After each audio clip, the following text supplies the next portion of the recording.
Hola a todos los amantes y curiosos de la historia. Bienvenidos a mi canal. Hoy os traigo la vida de Alfonso de Portugal.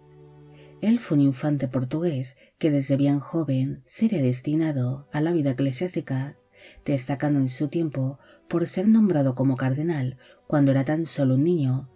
algo que no era habitual dentro del clero, acumulando así un gran poder y una gran riqueza dentro de la Iglesia pese a su corta edad.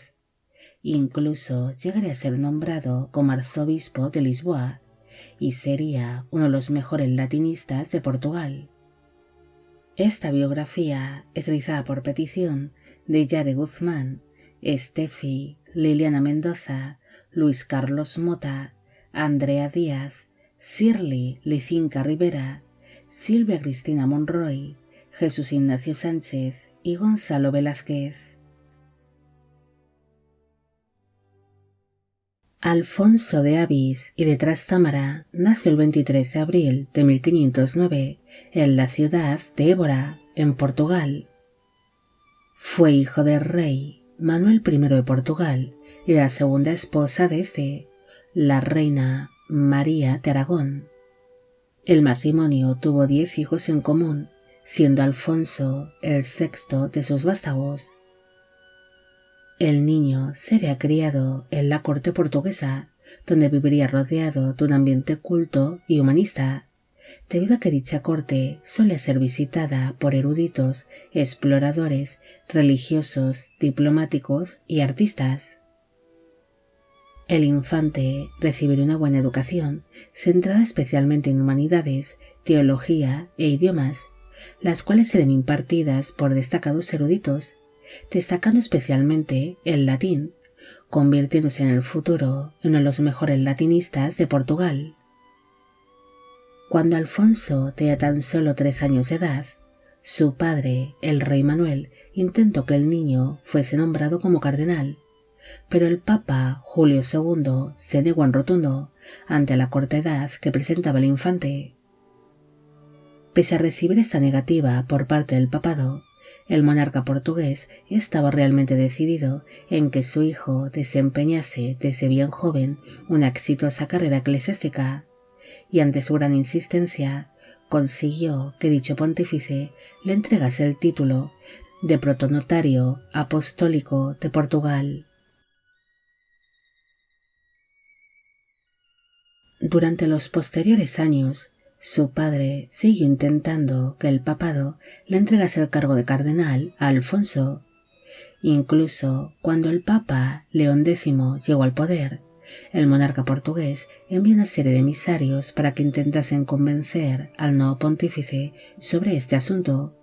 entregándole así grandes sumas de dinero y lujosos regalos por parte de la corona portuguesa. Mientras el Papa León X se pensaba si nombrar al infante como cardenal, su padre consiguió por parte del papado que Alfonso fuese nombrado como obispo de Guarda, obteniendo así una dispensa papal para poder ocupar tal cargo, debido a que el niño tenía por aquel entonces tan solo 7 años de edad. Ante su corta edad, el infante no pudo desempeñar sus deberes como obispo, haciéndose así cargo otros miembros del clero de tales funciones. En cambio, sí percibiría las cuantiosas rentas que le proporcionaba tal puesto dentro de la Iglesia. Finalmente, en el verano de 1517, el Papa León X celebró un consistorio en el que participaron numerosos eclesiásticos y donde se expuso el tema de nombrar al pequeño Alfonso como cardenal, siendo finalmente elegido como tal junto a otros miembros de la Iglesia que fueron elegidos también como cardenales, siendo así nombrado oficialmente como cardenal diácono de la Iglesia de Santa Lucía, teniendo para entonces tan solo 8 años de edad. La noticia de que Alfonso fuese elegido como cardenal alegró mucho a su padre, quien ansiaba que su hijo desempeñase una brillante y exitosa carrera eclesiástica, pero el infante recibió tal nombramiento a cambio de varias condiciones. Una sería que el niño no podía ejercer su cargo hasta que no cumpliese los 18 años de edad, y la otra sería que no podría ser tratado como cardenal de pleno derecho durante todo ese tiempo, recibiendo únicamente el trato de obispo de guarda y de infante de Portugal. Pese a que la corona portuguesa aceptó aquellas condiciones, no llegaría a cumplir esta última, siendo tratado Alfonso como cardenal pese a su minoría de edad y no desempeñar oficialmente tal cargo. Mientras pasaban los años para hacerse oficial su nombramiento como cardenal, su padre, el rey, le entregaría los cargos eclesiásticos pese a su corta edad, como el de abad de Alcobaza y abad comendatorio del monasterio de Santa Cruz de Coimbra y del convento de San Juan de Tarouca, recibiendo así una serie de rentas por ejercer tales cargos.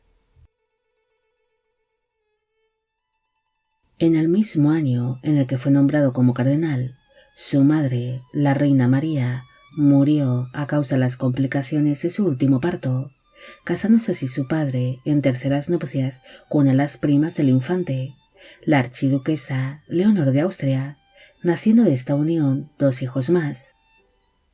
Mientras todo esto iba pasando, Alfonso abandonó su cargo como obispo de guarda para convertirse en obispo de Viseu, un cargo más prestigioso y del cual recibiría rentas superiores, necesitando de nuevo una dispensa papal para poder ocupar tal cargo ante su corta edad, ya que para entonces tenía tan solo 10 años de edad. En el año 1521 falleció su padre, el rey Manuel I, convirtiéndose así su hermano Juan en el nuevo rey de Portugal bajo el nombre de Juan III. El nuevo monarca era un hombre muy piadoso, por esta razón seguía los pasos de su fallecido padre e intentó que Alfonso lograse llegar a lo más alto de su carrera eclesiástica por mediación de la corona portuguesa,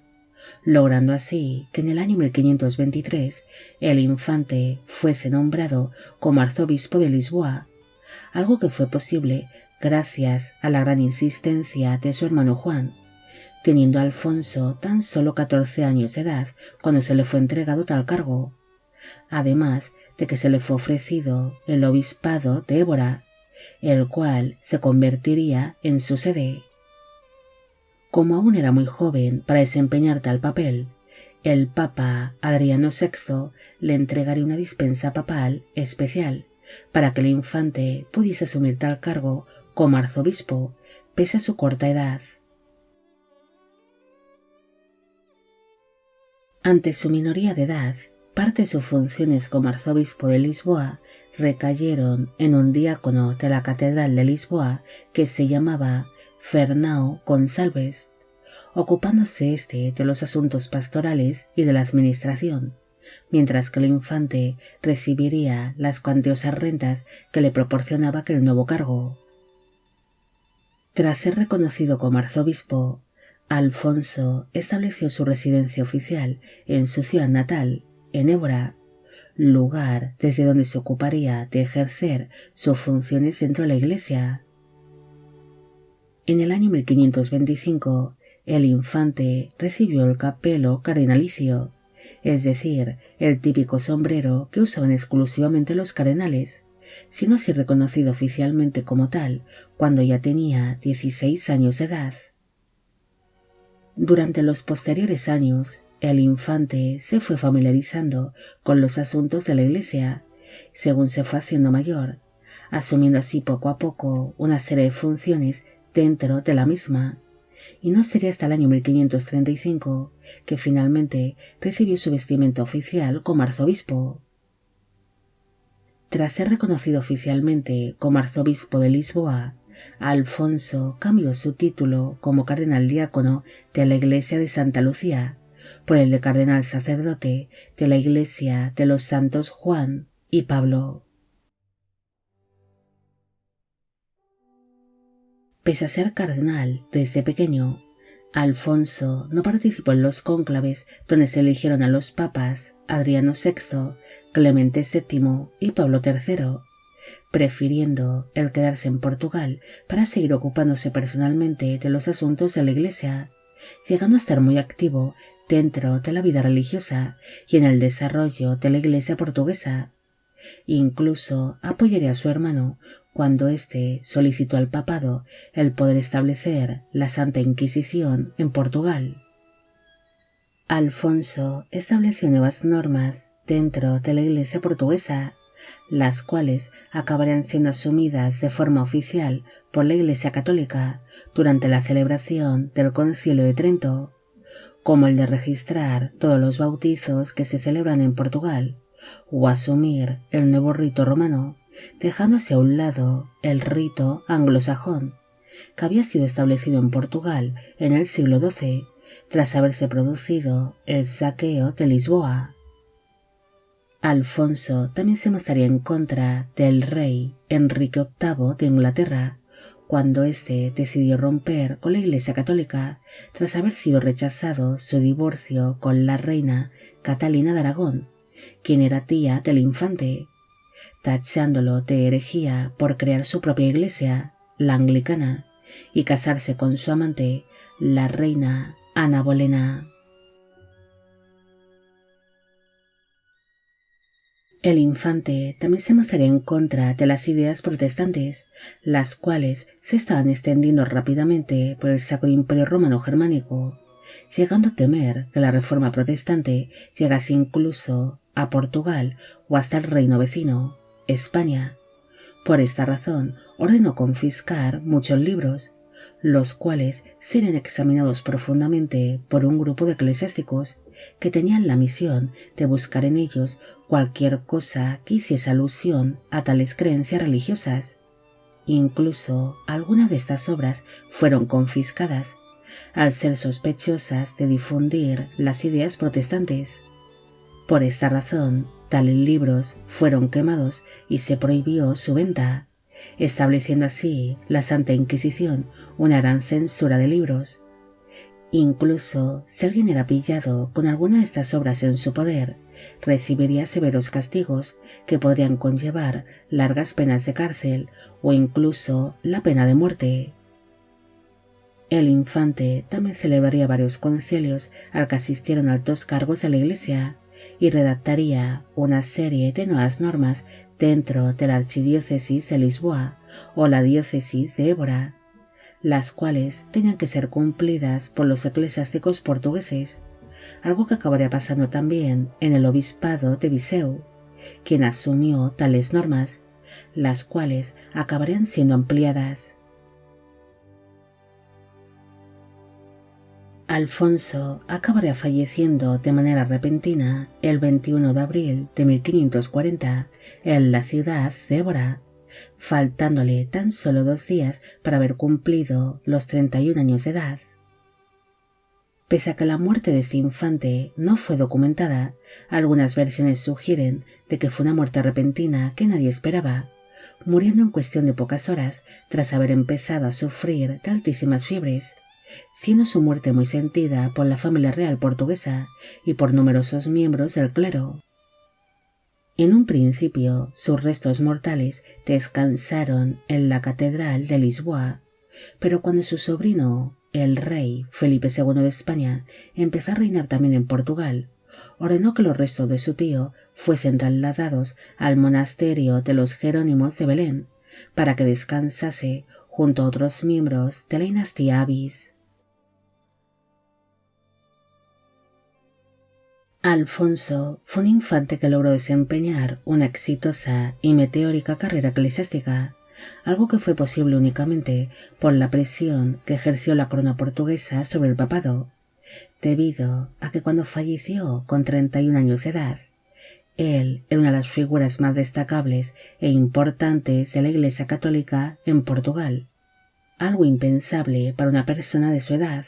y que solamente fue posible gracias a sus nombramientos desde niño ante la gran insistencia de su familia,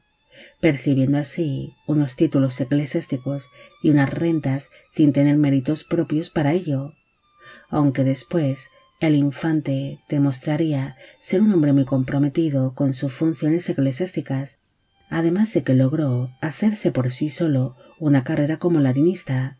algo que consiguió por mérito propio con su estudio y sus traducciones del latín, convirtiéndose en uno de los mejores latinistas de Portugal.